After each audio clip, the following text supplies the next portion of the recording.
Good afternoon, everybody. Let's go ahead and get started here. So welcome to our February 16th session. If we are disconnected for more than 10 minutes, check Canvas for information a little bit later today, but hopefully things will work well. Seems to be sunny outside and everything.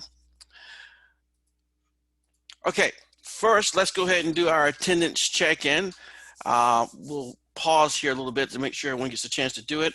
At this time, please type present for your attendance in chat. If you did not sign in with your full name, be sure to include it in the message.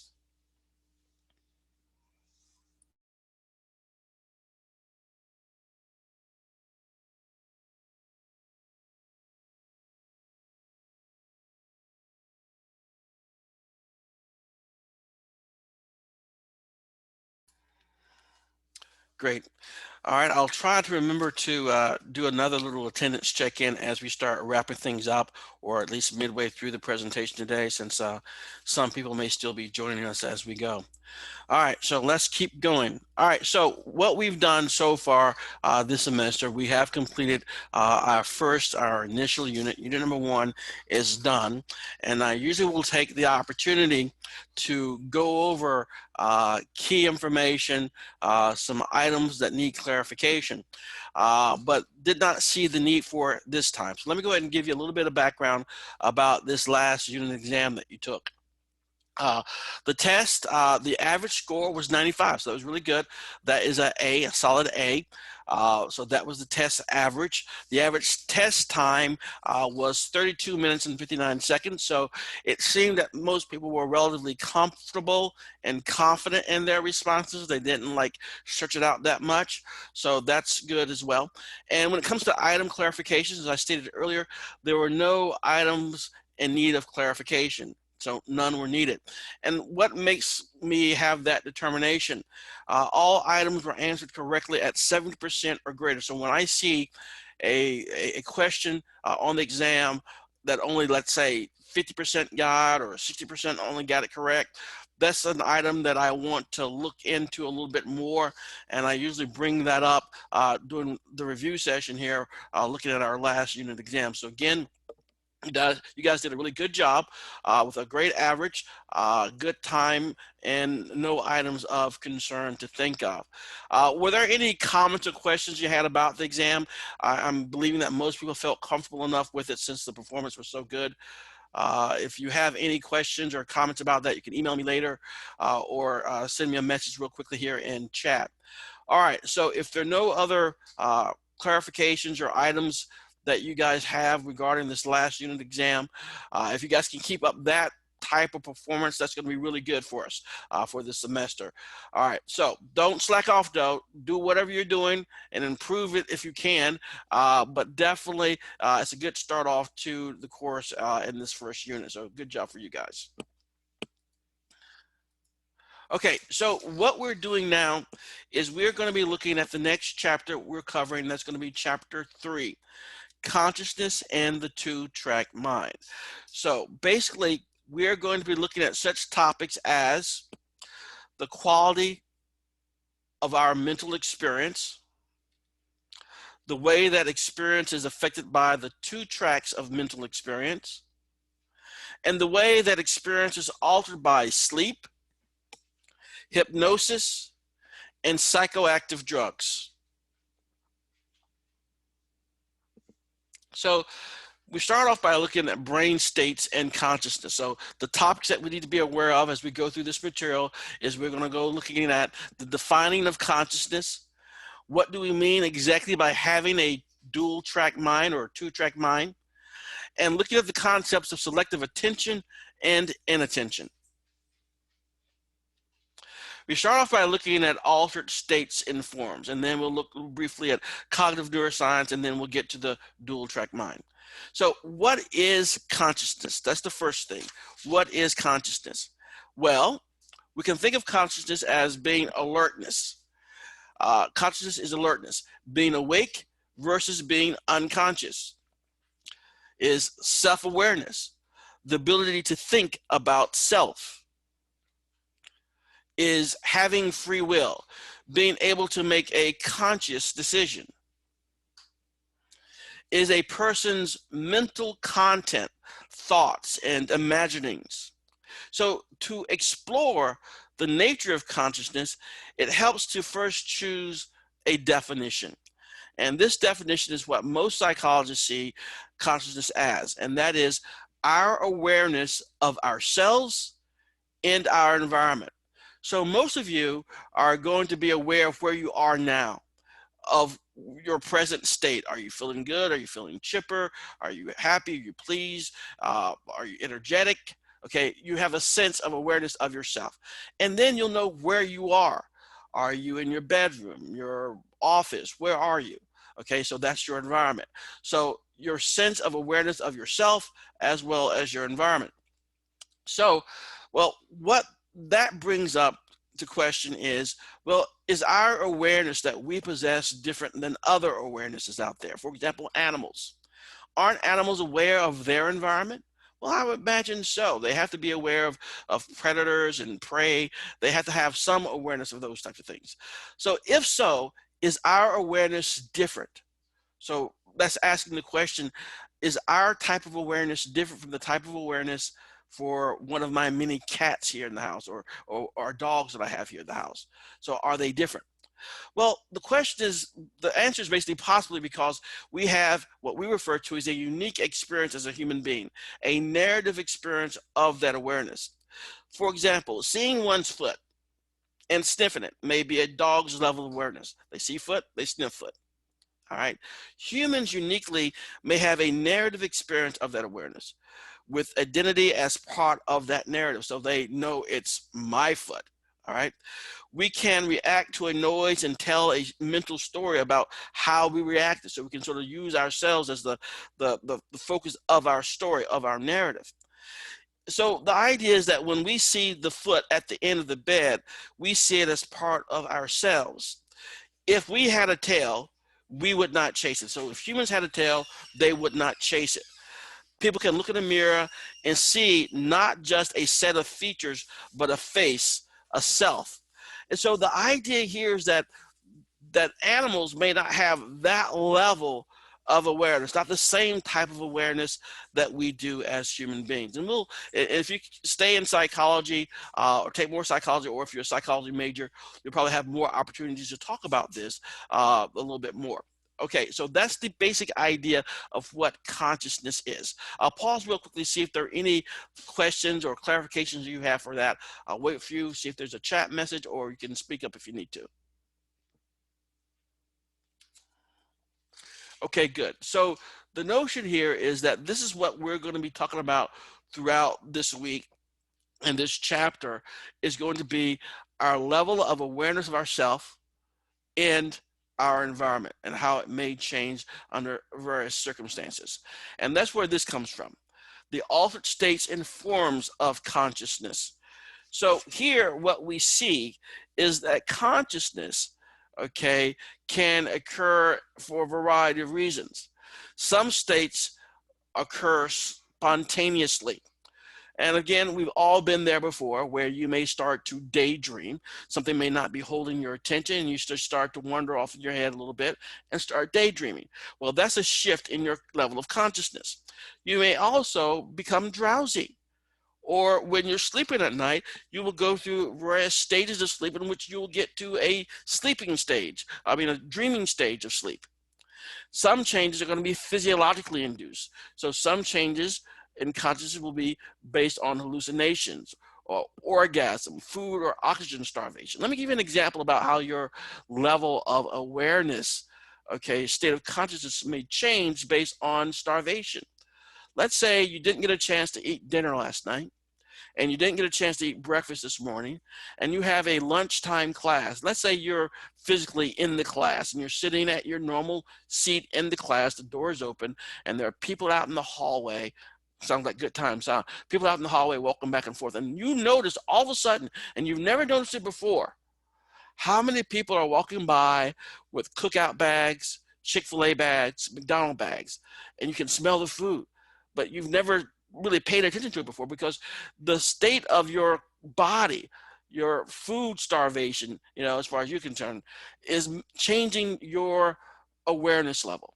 And some some changes in consciousness are going to be psychologically induced, like sleep deprivation, sensory deprivation, or hypnosis, which we'll talk about a little bit later, or meditation.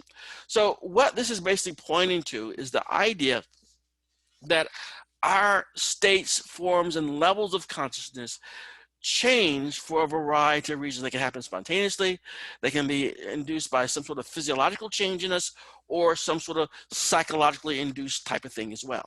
So that again is just giving you a little bit more well-rounded perspective of what we're talking about when we say consciousness. Now, this next idea is sort of a big one in a way. We have talked about the brain in the previous chapter, and we will talk about many other concepts as we go that will be relevant to some of these ideas. Now, psychology was once defined as the description and explanation of states of consciousness. Okay, remember in the previous chapter, the first chapter actually, we went through a variety of evolving definitions of psychology, and we wound up with psychology being the study of mental processes and behavior. Okay, but it evolved numerous times, and so now when we look at consciousness, it's just one topic among many for psychologists.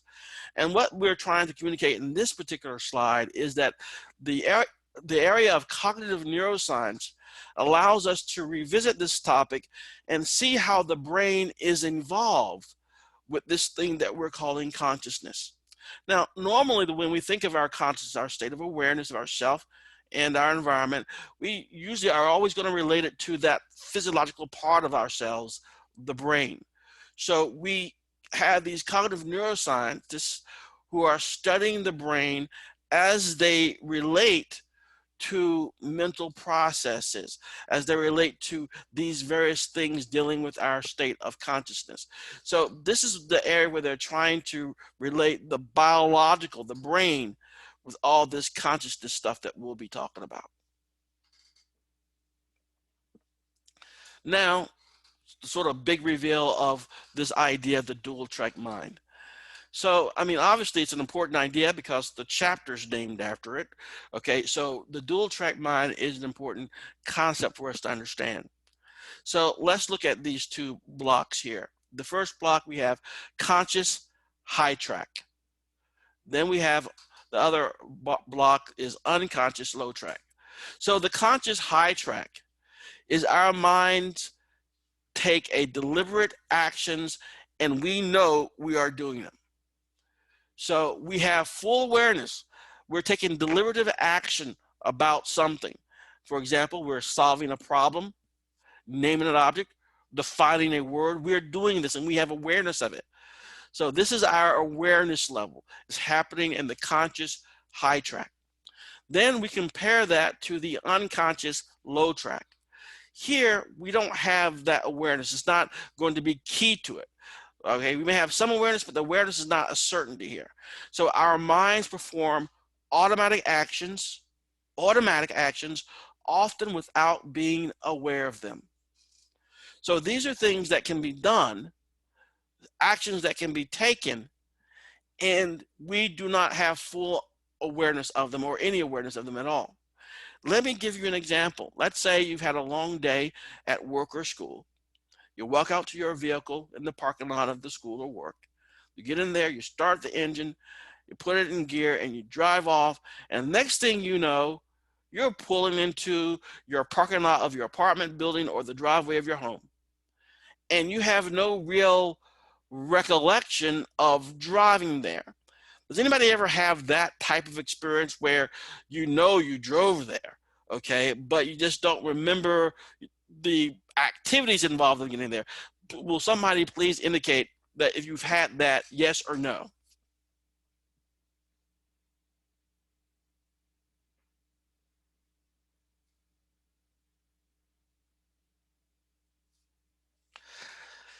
Thank you, thank you, thank you. So the idea is that we all have experienced that in some way. And the idea is that certain types of actions will happen automatically. We'll talk more about that in a few slides. But let me give you another example Example of dual processing of sensation and perception.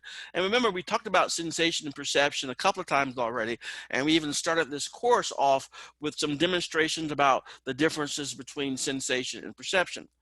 So in this example, we have the conscious high track say, I saw a bird. So that is your perception. How you are understanding the environment around you, ergo consciousness, your awareness of your environment. I see a bird in my environment, all right? So the next thing is what happens unconsciously. So consciously, we have awareness of the bird, but what went into that? What are the automatic actions that took place, but you're not even aware of them? Well, in this instance, unconsciously, we see color, motion, form, and depth. So we have these qualities that we're picking up in the environment, and we're putting it all together. And what you say, the part that you're really conscious of, is you just care about the end result.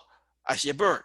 The stuff that went into it, well, they happen automatically without you having to be involved. That's the basic idea.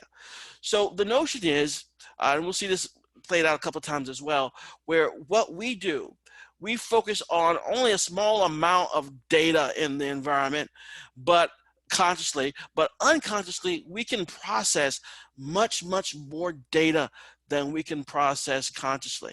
Okay, so that's an important aspect. A lot of these things are happening automatically because they can handle the load, so to speak, doing all this stuff before we simply say at the end result, I see a bird. Now, this leads us to the following idea.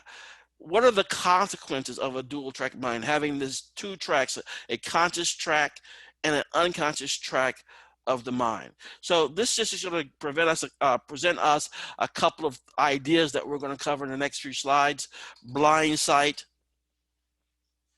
selective attention, selective inattention, such as inattentional blindness or change blindness, or this other thing that I want to mention here, choice blindness. And what choice blindness is, it suggests that people are not always aware of their choices and preferences. Sometimes you're not fully aware of that. And so we can be blind to many things or be demonstrating inattention to a variety of things. So let's go over some of these ideas. First, blind sight. Two tracks of parallel processing. Here's a case study for you. A woman with brain damage, but no eye damage. So we have brain damage here, but the eye structures are fine, okay, was unable to use her eyes to report what was in front of her. So in this instance, what we see here is that we have an individual whose eyes work perfectly fine, but the brain has damage to it, so she cannot perceive, okay? She was not able to perceive what's in front of her, so she has no awareness of what's in front of her. But she was able to use her eyes to help her take actions, such as putting mail in slots, okay? So she's in one of those walls where you have these holes for mail slots, and she can put stuff in them. All right, that sounds curious, huh? She's blind. She doesn't have any idea what's in front of her, but yet she can do that action. So what are the two mental tracks in this particular case? So describing the mail and the slots. This is the high road or the conscious track. In this case, known as the visual perception track. This is her knowing, perceiving what's in front of her as mail slots. Okay, she can't do that, not in this case, because this takes place in the brain and she has brain damage. So she has no awareness of what's in front of her. Now, the low track, judging size and distance well enough to put the mail in the slots. This is the low road information or unconscious stuff. This is an automatic track, and this case is known as the visual action track. This is very similar to what we saw in the previous slide of all the slides of the little bird, where we saw it broken down to color, motion, form, and depth. So here, in a similar fashion, she can judge size and distance and all this type of stuff, but she is not aware of this. So she's not aware of all this stuff going on in the low road, and she can't be aware of this stuff in the high road because of the brain damage. So this person is blind, but she has blind sight because she can still put stuff in the middle slots because the visual action stuff is being controlled by the low road. Let me give you another example that I think may be in your textbook as well. You may have somebody who, again, has their eye structures working fine, so there's no issue there. But there is, for lack of better terminology, a glitch or damage in the brain somewhere where they cannot visually process the information that their eyes are seeing. Okay, you put them in a hallway and you put obstacles in this hallway, and then you get them to start walking down the hallway. They see no obstacles, but as they're walking, their body may make small adjustments to get around the obstacles because the low road has awareness. Okay, that's in quotes. The low road knows what's going on, but your conscious awareness of it does not exist. So that's our two case studies, so to speak, of what we mean by blind sight in this particular example. I'll pause if you have any questions or comments about that basic idea.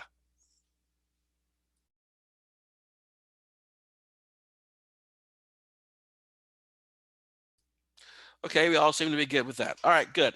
So that gives us this notion of blind sight and what it sort of leads to. So we have these two tracks, one where we have conscious awareness of and one where we don't.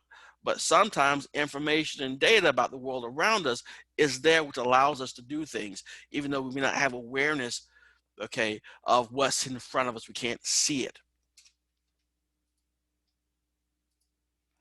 So now let's talk about selective attention and inattention. So selective attention. There are millions of bits of information coming at our senses every second. We are literally being bombarded with data, okay? But we cannot get it all in at once. We just can't do that. So we have the skill of selective attention. Our brain is able to choose a focus and select what to notice, which is very important to us. So we have all the data that's vying for attention, but we can only have enough focus to focus on a small bit of that data. And that is what we refer to as our selective attention. Now, selective attention in conversations. The good news, we can focus our mental spotlight on a conversation even when other conversations are going on around us. This is this is known as the cocktail party effect as well, where we can keep our focus on something, ignoring all the filtering all the other information and conversations out, so we can focus on what we need to. All right. So whether driving and talking or chewing gum and walking, there's a limit to how much we can pay attention to simultaneously. Okay. So this is very important for us. There is a finite amount of attention that we have. And so we need to parcel it out a little bit. So the idea here is that we can hyper focus on a conversation while driving a car, putting the driver and passengers at risk. That's why we have all this research out there now saying that using phones or cell phones doing driving can be very dangerous. Even talking to someone in the passenger seat can present somewhat of a danger too, because you are using some of your attention for that conversation and not the driving.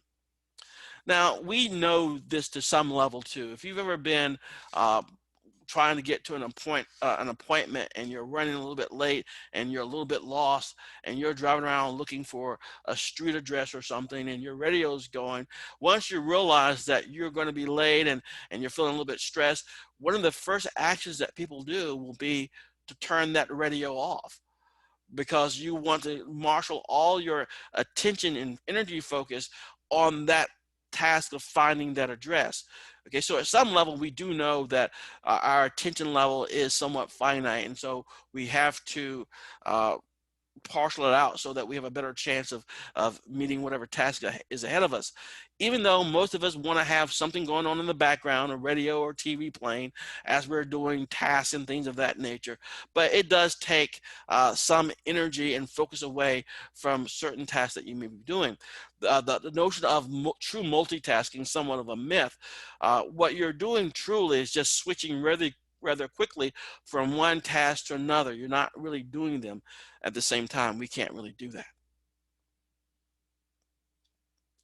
So we look now at selective attention and selective inattention. So what is selective attention? What we focus on, what we notice.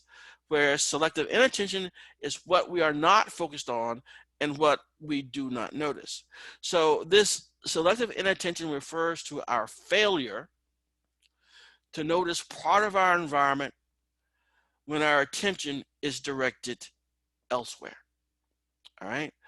So selective inattention can take the form of inattentional blindness or change blindness, for example. Now, various experiments show that when our attention is focused, we miss seeing what others may think is obvious to see. Let me just describe paraphrasing a little bit, some classic experiments have been out there. You can have subjects who are assigned to watch a group of participants toss a ball back and forth, and you and others have been assigned the task of counting how many times that ball exchanges hands as they toss it back and forth. And so you have the subjects looking at this group of individuals toss the ball back and forth, and you're counting all that type of stuff, making sure you're counting every time it changes hands as they toss it back and forth. And then in the background, behind the people tossing the ball, they get a person to put on a gorilla suit and walk behind them. And what they've demonstrated using experiments similar to that is people, when they're asked about, what they saw, they'll report how many times the ball exchanged hand. They'll ask them, well, what about the man in the gorilla suit? And they say something, what man in the gorilla suit? So they didn't see it. They were inattentional blind because their attention was focused elsewhere. They didn't see other things, which others may see as somewhat obvious. Okay, so when we talk about magic tricks take advantage of this phenomena. That is why they have what do you call them? Assistants. An illusionist or a magician usually has an assistant, and usually the assistant is an attractive person, male or female. And the notion is that one of their jobs is to get you to look at them. You want to take the attention away from the person who's doing the magic trick or the being illusionist, because you want them to some extent be inattentionally blind. Okay, so that's the basic idea there. So another concept is change blindness. So we have somebody in the left image here. An individual walks up to the white-haired gentleman here to ask for some information about something. All right. And what happens is, as they're talking, you see people carrying this wood board here or plank. They will interrupt them and separate the questioner from the one who's giving information. And then what they do is they switch individuals. So the person who initially asked the question is no longer the person who's standing there receiving the information from the white-haired gentleman. 2/3 of the people didn't notice when the person they were giving directions to was replaced by a similar looking person. So you see this individual is more balding as opposed to the one who initially started asking the questions, but people normally do not even notice the difference. They're so focused on their particular task of giving directions, for example, they don't see something as drastic as the person has changed. By the way, did you notice whether the replacement person was in the same clothes or different clothes? Well, you can see that the color of the jacket is different, same type of jacket to some extent, but different color. So the notion here is that we are going to be blind to changes sometimes in the environment. And sometimes when we're focused on something that allows us to miss things that can be blatantly right in front of our face. So what we've done so far is we've talked about the basics of attention to our environment, about selective inattention. We've talked about a variety of things dealing with consciousness. Uh, Now we're going to talk about another key area, sleeps and dreams. Okay, we see this as a major change and shift in our level of awareness of ourselves and our environment. So some of the topics that we'll be looking at are going to be biological rhythms in sleep, the theories of why we need sleep, sleep deprivation and sleep disorders, and why and what we dream. So first we start off with the circadian rhythm. This circadian rhythm refers to a naturally inbuilt clock that we tend to have. It's a 24-hour clock or cycle that usually matches the day-night cycle of light and dark. So some people have the ability to sort of like know what time of day it is. You may know some people like that where they don't even have a watch. I had a friend who was that way, didn't have a watch. I don't know if he owned one. He sort of always had a good idea what time it was. He had a really in tuned type of biological clock. So we have this rhythm that we are sort of tied to, that's sort of tied to the 24 hours of a day and night cycle. Now, what changes during the 24 hours? So over the 24-hour cycle, the following factors vary or change. They rise and fall over the course of the day and night. So what we see is that people's body temperatures will change over the course of a day. Arousal and energy levels will change over the course of the day. Your mental sharpness will change over the course of the day. So some of you may be aware of when you're going to be at your sharpest. You may know, I don't want to do a morning class, or I don't want to do an evening class, depending on where you may be with your personal style of where your energy levels are during the night-day cycle. Now, we do see there are a variety of reasons why groups of people may have these different cycles. We have the larks and the owls. Daily rhythms vary from person to person, but they also vary with age. All right. The general peaks in alertness are evening for 20-year-olds. So their energy level, alertness level will go up usually during the evening hours. Whereas for individuals who are around 50 years old or so, their energy level is at their peak in the morning hours. Okay, so we have a group of individuals who are more energetic and alert in the evening, and another group more energetic and alert in the morning.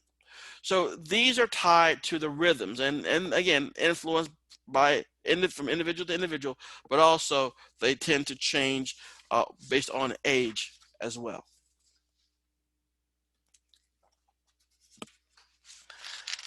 So sleeping as a state of consciousness. So let's get to it. So when sleeping, are we fully unconscious and dead to the world, or is the window to consciousness open? Well, the answer to that is probably open to some extent because of the following. Consider these. We move around, but how do we stop ourselves from falling out of bed? So this happens when we sleep. We do move around. Some of us move around quite a bit, but how do we stop ourselves from falling in bed? We tend to know, unless your spouse kicks you out of bed. Okay. But the idea is that that's what happens. We also see that sometimes we incorporate real world noises into our dreams. So there's some noise, and then that noise becomes part of our dream that we're having that night. All right. You fall asleep while watching a movie or a TV show. Some of the stuff from that TV show or movie can be incorporated into your dream. So things out in the real world can sneak in to our dream. So obviously that does tend to suggest that there is some path open to us while we're in sleep that can come from the outside world to influence us even in the dream world. And again, we see the following as well. Some noises, like your baby's cry, wake us more easily than others. So the idea here is that there could be a loud banging noises and all sorts of things going on, and you don't wake up, but as soon as the baby cries, you wake up. So what we see there, obviously there is a path to us even when we are sleeping. It also may have some sort of filtering mechanism too, because it tends to suggest as well that some noises may be more important than other noises. That's why the baby's cry more easily may wake some people up, like mothers up, more easily than other noises. So how do we learn about sleep and dreams? Okay, we can monitor EEG brain waves and muscle movements during sleep. And we talked about this in the previous chapter. We can expose the sleeping person to noise and words and then examine the effects on the brain waves and mind or memory. And we can wake people and see which mental state, for example, dreaming, goes with the which brain or body state. So again, this is what we were referred to earlier about what the cognitive neuroscience may be doing, is trying to relate certain brainwave patterns to certain mental states. And we'll see that's exactly what they have done. So this is how we measure uh, the sleep stages and sleep cycles. We place electrodes to certain places around the body's face, left eye, right eye, the muscle tension around the jaw and chin, and the scalp for brain waves to be able to detect the brain waves and the electricity waves that are being generated as we go through certain types of states and stages. So when we look at sleep stages, it refers to distinct patterns of brain waves and muscle activity that are associated with different types of consciousness and sleep. There are 4 types of sleep. The sleep cycles refer to the patterns of shifting through all the sleep stages over the course of the night, and we cycle through all the sleep stages in about 90 minutes on average. So let's say sometimes you have a problem staying asleep, and you realize that when you do wake up from time to time, that approximately 90 minutes has elapsed since you knew that you were awake, and so you've been asleep and now you're awake, and around 90 minutes have elapsed. That just suggests that you've gone through a complete sleep cycle. You went through all the sleep stages over the course of the night, okay, and then you woke up for whatever reason at the end of that particular sleep cycle. Now, obviously, we're going to go through a few sleep cycles during the course of an evening. If things are going well, we don't wake up at each time those cycles are done. We just go into the next sleep cycle. Sometimes we will. Hopefully, we'll wake up at the end if you have a good night's sleep. So let's look at these brainwave patterns real quickly here. This first one, the waking beta, this is the brainwave pattern that we would see when somebody is awake. Really tight, small amplitude. Okay, they can be focused on something and they're awake. Then when they get relaxed, you see the longer amplitude here. Okay, so the alpha waves are relatively slow brain waves of a relaxed awake state. So you have the waking person, and then you have the waking person who is relaxed. So that's what that represents. So let's talk about what happens as you're falling asleep. All right. So the far right, you can see that you have the alpha wave patterns, and then we can see with the little arrow there, that's when the wave pattern suggests that you're going into a sleep stage. So how we fall asleep, we have the yawning creates a brief boost in alertness as your brain metabolism is slowing down. Your breathing slows down. Brain waves become slower and irregular. You may have a hypnagogic hallucination. And I remember I had a couple of those that I would like to forget. But the idea that this is a state where you could have some sort of hallucination as you're falling asleep.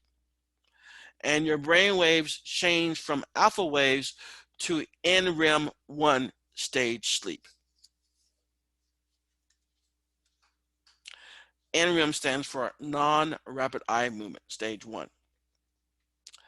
So as you go into non-rapid eye movement, stage 1,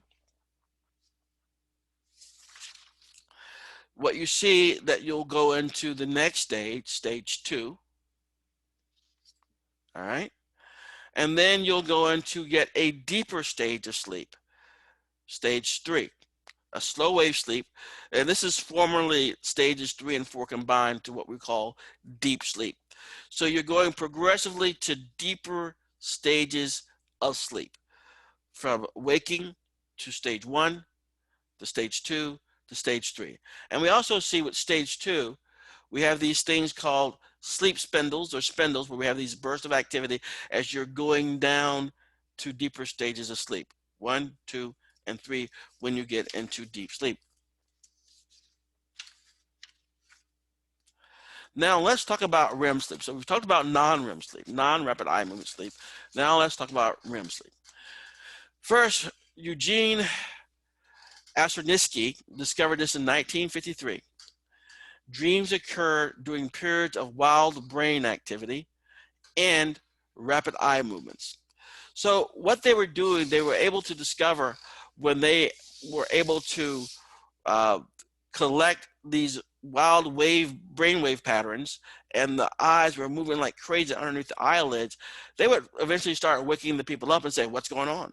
And then they would report that they were indeed dreaming. So that's basically how we sort of tied those brainwave patterns and the rapid eye movement together with our dreaming while we're sleeping. So what happens during REM sleep? Well, the heart rate rises and breathing becomes rapid. We experience something somewhat important called sleep paralysis. It occurs when the brainstem blocks the motor cortex's messages and the muscles don't move. Okay, think about the importance of that. If this was not occurring, if we did not have this blocking of the motor cortex's messages, as you're dreaming about all sorts of crazy things, you may start to try to act out the messages that are being received from the motor cortex. Punch, hit, kick. But in order to stop that from happening, the brainstem blocks the motor cortex's messages and the muscles don't move. It's a preventative measure. It's a protective measure. So you don't do anything somewhat unfortunate as you're trying to act out these dreams. This is sometimes known as paradoxical sleep. The brain is active, but the body is immobile. Okay? The brain is active, but the body is immobile. Also, we tend to see too, the generals are aroused, but this is not because of any type of sex-focused dream content. They just are. So these are the types of things that we would tend to see during rapid eye movement or during dreaming.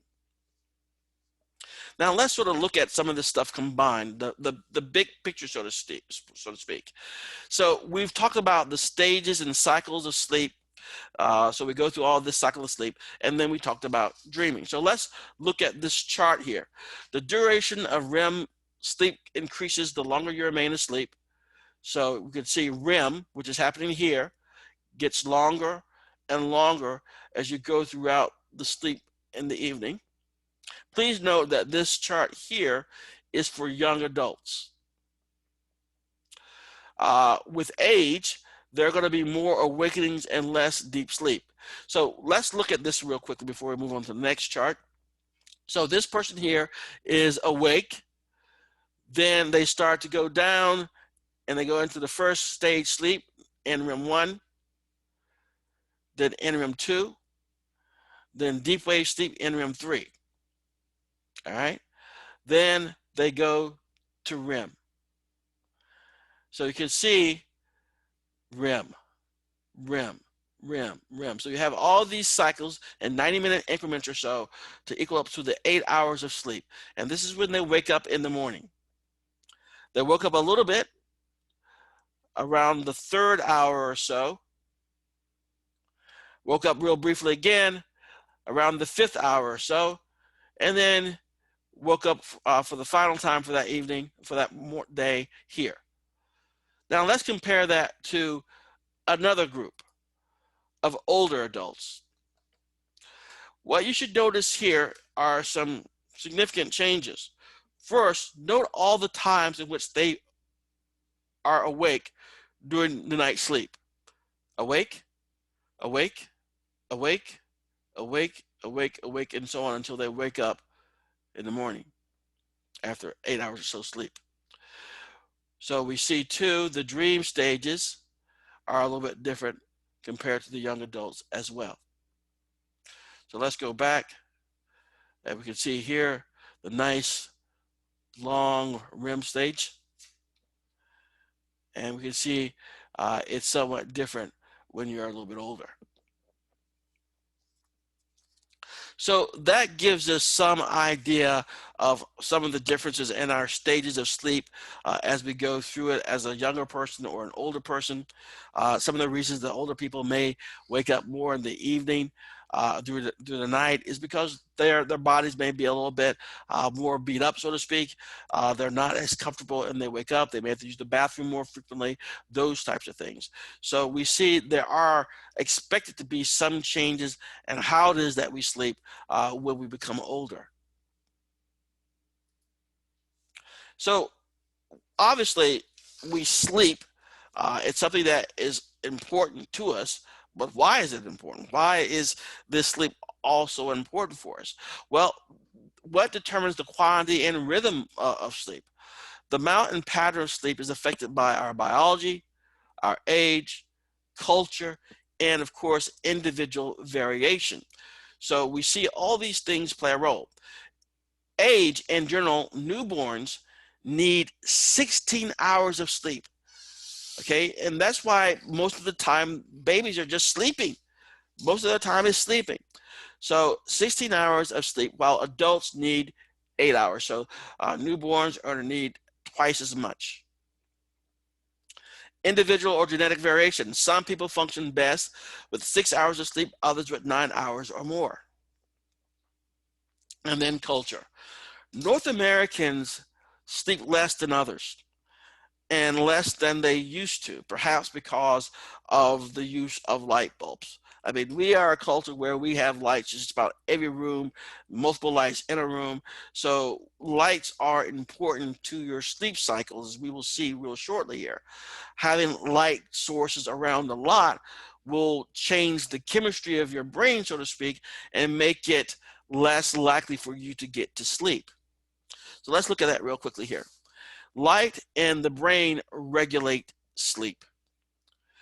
Thanks to the action of the suprachiasmatic nucleus, decreasing melatonin levels when we see light. So the circadian rhythm is hard to shift.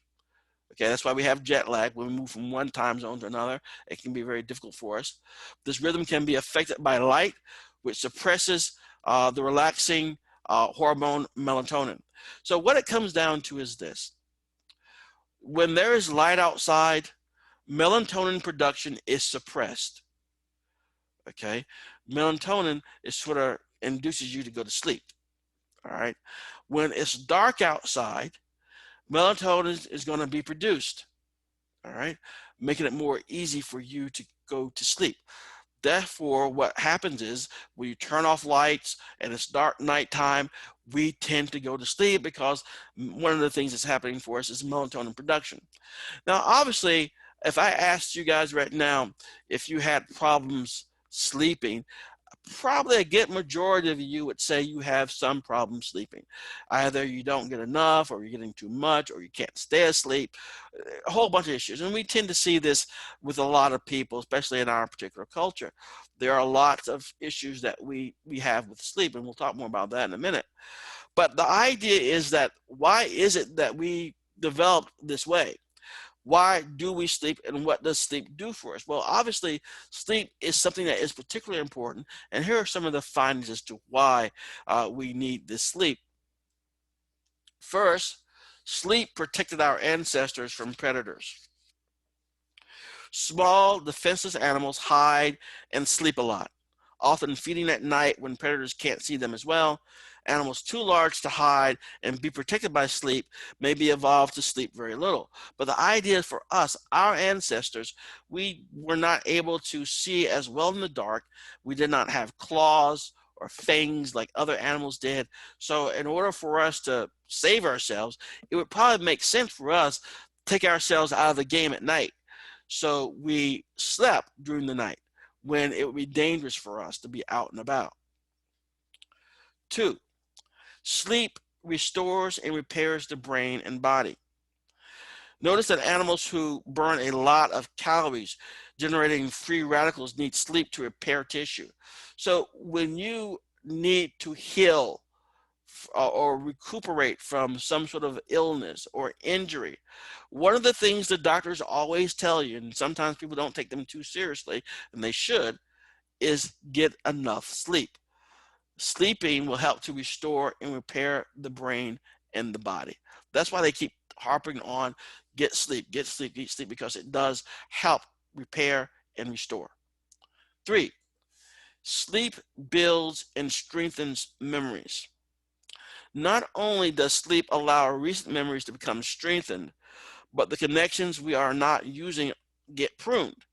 So during sleep, no new interfering information is introduced, and we can go about making stronger connections and stronger memories, and things that we are not using, connections that we're not using, can get pruned and sort of downgraded and cut up, so to speak. So sleep protects, it restores and repairs, and it strengthens memories. And 4, sleep facilitates creative problem solving. Sleep is the ultimate incubation period for problem solving, regardless of whether we get ideas in our dreams. When you hear someone say, you have a problem, maybe a good idea would be sleep on it. And sometimes you can get sort of an aha moment that you wake up the next day and it comes to you, the solution to whatever problem you may be experiencing. And then 5, sleep is the time when growth hormones are active.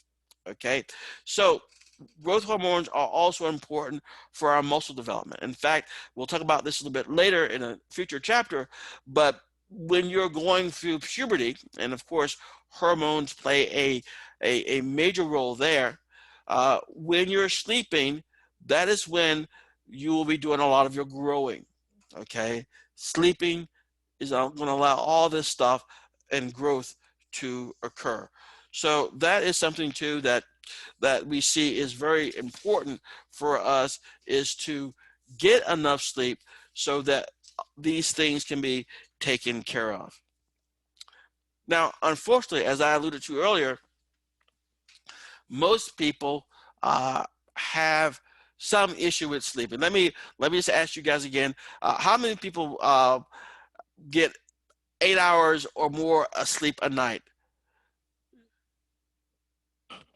How many people get 8 hours or more sleep a night? Just give me some indication that you do or you don't. Okay.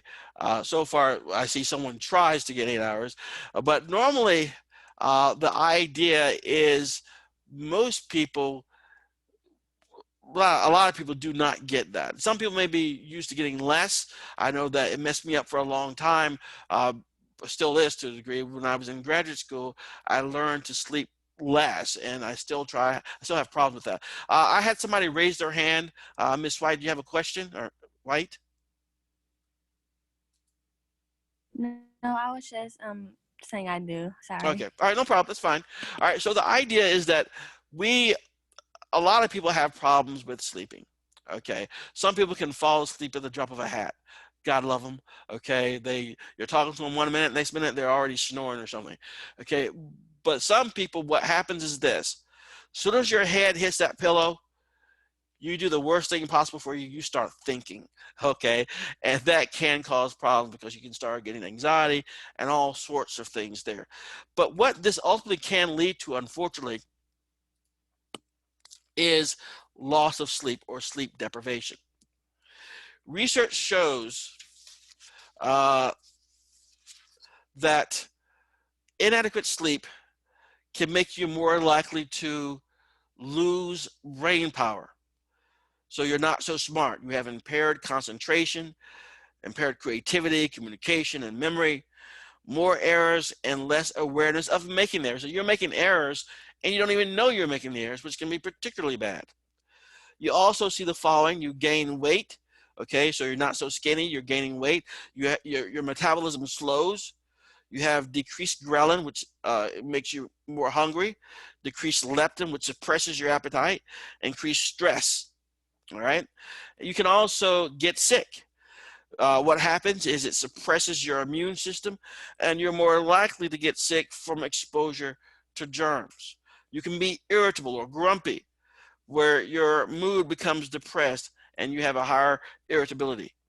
And then you feel simply old because it alters your metabolism and hormonal function in ways that mimic aging, such as high blood pressure and memory impairment.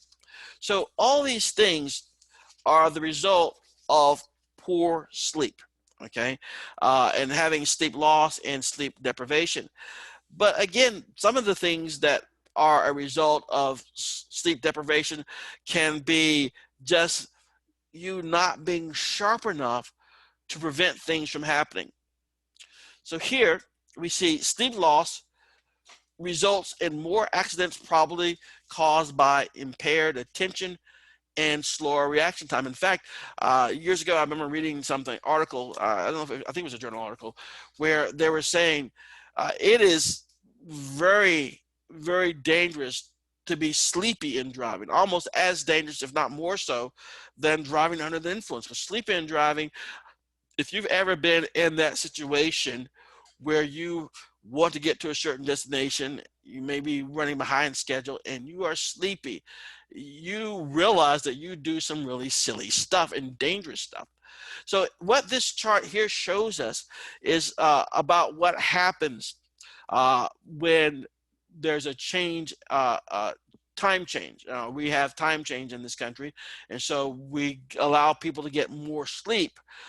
So they look at the amount of hours sleep loss and hours of sleep gain and compare that to accidents. And so what they see real quickly from this chart is more sleep, fewer accidents, less sleep, more accidents. So the idea is very simple. When you get enough sleep, there's fewer accidents in your life.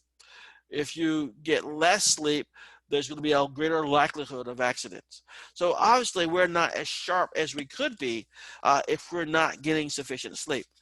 But that's not the only thing. There are so many other issues that pop up when we are not getting enough sleep. So the doctors are right. Sleep is going to be a curative for many things, but it's very difficult for us to get really restful sleep. Sometimes people may be sleeping hours, 9 or so hours a day, but it may not be restorative type of sleep.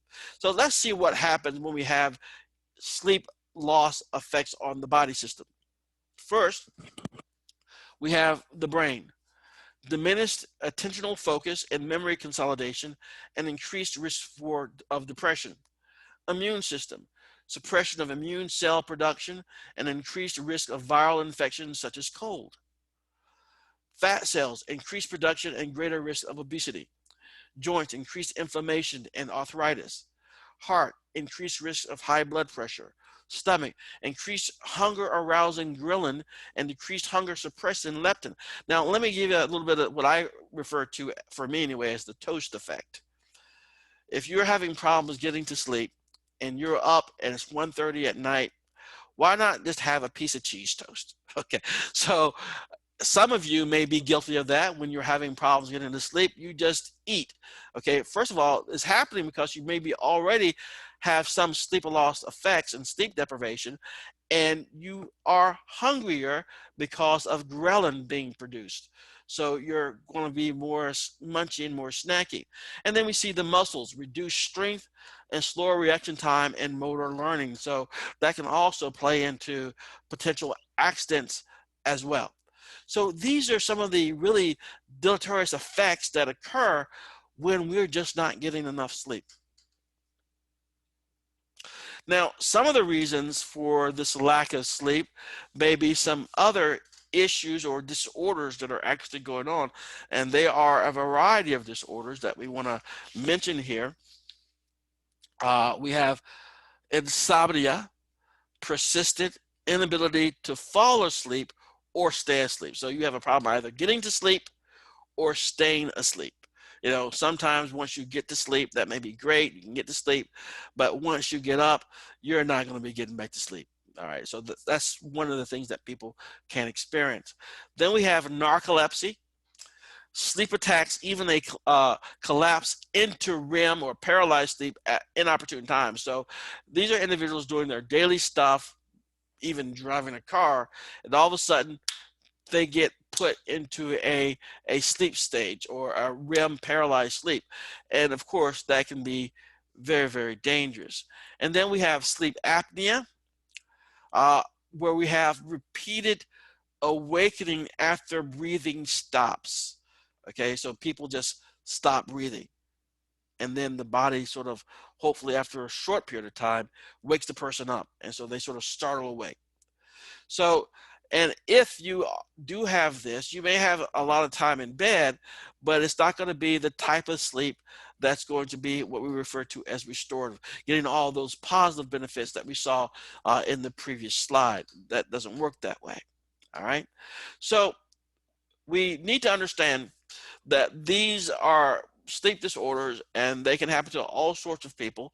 And most people, I think, will probably fall in some form of insomnia as being the type of sleep disorder that we'll probably see the most often. But are these people dreaming? Let's talk about these groups here. We have night terrors. Refers to sudden, scared-looking behavior with rapid heartbeat and breathing. Sleepwalking and sleep talking run in families, so there's a possible genetic basis. So the question here is, are these people dreaming? Think about what we've learned so far, okay? So particularly look at sleepwalking and sleep talking. Now, if you are dreaming, should you be able to get up and walk away, get out of bed and do anything?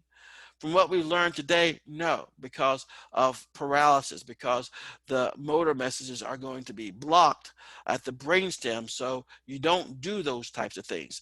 So these two conditions, night terrors and sleepwalking, they are not signs of people dreaming. These behaviors mostly affect children. Night terrors and sleepwalking are usually children, and occur in non-REM 3 sleep. So the deep stage sleep, non-REM 3, is where these conditions will occur.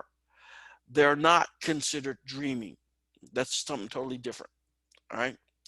So what we see here is a bunch of issues that can be very problematic. Uh, so you have insomnia, narcolepsy, and sleep apnea. But there are so many things that we'll learn in future chapters, is that there are all sorts of things that will condition you that will probably have some issue with your sleep hygiene and sleep behavior. For example, one I will point to real quickly here, if you do anything in your bedroom, like study, play computer games, or watch TV a lot, then your body can sort of start to associate that room with other activities. So let's say you do a lot of studying in your bedroom. As soon as you put your head down, you start thinking about your homework assignments or your lab assignments, because that's what you normally do in this room. So there'll be a lot of things that we understand are issues that must be considered when you're trying to get your sleep under control. So this leads to sleep hygiene, how to sleep well.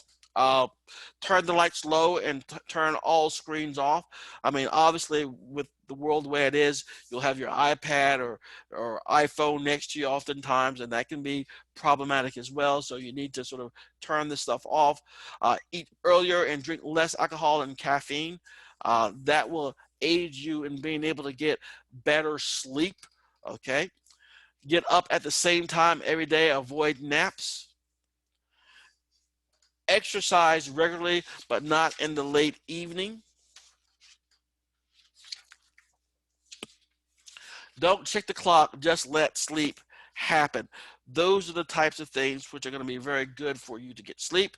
And manage stress and anxiety. And of course, I mean, if you're too stressed out or too anxious about things, that's when you start to let your mind wander and think a lot, and that becomes problematic as well. So obviously what we're trying to do is get to a point where we can sleep like we used to when we were babies. Okay, but the notion is it is increasingly difficult today in today's world to be able to accomplish that particular task. So that is important ideas about sleeping well that I want to make sure we understood. Now, these dreams, so we've talked about rapid eye movement, and that's when we're dreaming. So dreams are defined as the stream of images, actions, and feelings experienced while in REM sleep, the rapid eye movement sleep that we talked about previously. So what we dream about, the hallucinations of the sleeping mind. All right.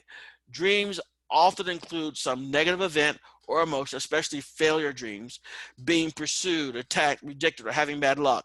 Or, the dream where you show up to some place inappropriately dressed or naked. Okay, not dressed at all. Those types of dreams. So those are some of the things that we see. They're usually going to include some sort of negative event or emotion, particularly failure. Dreams do not often include sexuality. Despite what people may think, most dreams are boring. Okay, even daydreams. The research shows that very few of them have any type of sexuality content. All right. We may incorporate real world sounds and other stimuli into dreams. Of course, we've mentioned this earlier. And dreams also include images from recent traumatic or frequent experiences. So again, and one of the key things too that I talk about more in a more advanced class, but the notion is, how do you know? And I'll ask you this question: how do you know when you are dreaming? Have anybody out there had a dream that was a realistic dream, that was like a normal dream, like a regular life dream, and all this stuff? How do you know you were dreaming? Anyone? Has anybody had a realistic dream, like a slice of life, like you were doing boring things and all this type of stuff? Okay, I see what I wanted to see here. So the only way that really you know that you are dreaming, this is the kind of scary part. The only way that you really know that you are dreaming is when you wake up. Okay. In fact, I don't want to get all matrixy on you here, but you don't know if you're dreaming right now or not. Okay. Until that alarm clock rings next to you, you don't know. Okay. But the idea here is that dreams can be very, very realistic. The images from recent experiences, even traumatic, but frequent experiences, everyday life stuff. Okay. And that's the type of thing here. But why is it that we dream? And so there are a variety of theories out there to explain why it is that we dream. One of them is going to be Freud, and we'll talk about more about Freud a couple of times in this class. Wish fulfillment, Freud's psychoanalytic theory. Dreams provide psychic safety valve. They often express otherwise unacceptable feelings, contain both manifest, the things that you remember, and content, manifest content, and latent content, the hidden meaning behind dreams. The research on this, it lacks any scientific support. Dreams may be interpreted in many different ways, so they don't hold a lot of weight with Freud's ideas as to why it is that we dream. Dreams help sort out the day's events and consolidate our memories. Okay, but why do we sometimes dream about things we have not experienced? So information processing may have some merit to it, but sometimes we dream about things that we do not experience. I mean, I I have dreams that are like little mini movies sometimes, or big movies, but the idea I don't experience a lot of the things in my real life, what may be going on in the dreams. And then we have the physiological functions. Regular brain stimulation from rapid eye movement sleep may help develop and preserve neural pathways. This may be true, but it does not explain why we experience meaningful dreams, dreams that have meaning behind them, that are, like somebody wrote a script and put it into your head. Some dreams are going to be crazy that make no sense whatsoever, but some dreams may be well coordinated, well scripted, so to speak, that it had a plot. Okay, so we see that that happens as well. Then we have activation synthesis. REM sleep triggers impulses that evoke random visual memories, which our sleeping brain weaves into stories. This is one that I'm somewhat fond of. Basically, at night, sometimes as you're going through REM sleep, your brain will fire, your neurons will fire. Okay, and these impulse of these random visual memories, and our brain tries to make sense of them. Okay, by weaving them into sort of story. So the individual's brain is weaving the stories, which still tells us something about the dreamer. And then we have one that makes sense too. Dreams Dream content reflect the dreamer's cognitive development, his or her knowledge and understanding. It does not address the neuroscience of dreams, however. So we see there are a variety of explanations as to why it is that we dream. We do know that dreams seem to have some degree of importance behind them. Some degree of importance behind them. When we miss dreaming, if someone prevents us from dreaming, we tend to dream more the next opportunity, the REM rebound. So for whatever reason, we don't know why, but for whatever reason, it seems dreams are important to us. So when we lose dream time, we try to rebound and get more of that dream time back. So the idea is that dreams seem to have some sort of function. We're not particularly aware yet of what those functions are. For sure, we have some theories behind them, but it is something too that we seem to need to have these dreams. All right, and that takes us to the pause that I wanted to have for today, and we'll pick this up when we get back here on Thursday. If you came in a little bit late today, please, if you don't mind, make sure that I have your present for attendance purposes, so I can make sure that you get credit for being here today. I'll take this opportunity. Are there any comments or questions that you may have? Also note that I put an announcement on your Canvas. So I don't know if the announcements get mailed to you or not, but there is a mentor thing going on today. Check the Canvas site if you haven't seen it yet. I'm sure you've gotten emails too from a few sources as well. Psychology department is putting on a few things for psychology majors and pre-majors as well that may be of interest to you. So check that out. All right, are there any questions or comments? I'll wait a few more seconds here. Doesn't appear to be any chat messages and no one's speaking up now. So that's it for today. I will see you guys on Thursday. So you have a good day. I'll talk to you guys later. All right. Bye.